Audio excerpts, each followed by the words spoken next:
Korang tengok ni. Motor. Kenapa? Bodoh memang. Jalan utama kan ni? Tak, kenapa? Ya. Motor tu nak salahkan kereta. Tengok. Tak, kenapa? Ni jalan saya. Ni jalan saya. Kita berhenti ke otak dia? Lesen. Dah tahu kau bawa anak. Apa ada lesen?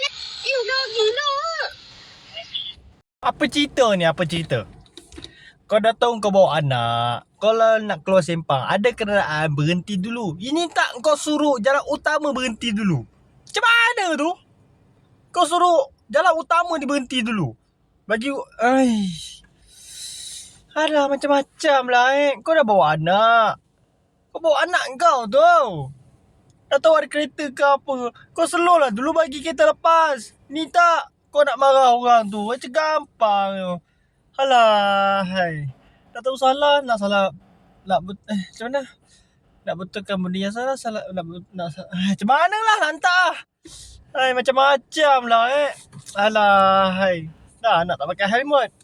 Macam-macam nanti dah berlaku, nanti salahkan kereta, salahkan tu, salahkan ni. Sendiri yang salah. Hati-hati jalan raya Follow lah dulu guys, baru semangat nak buat video.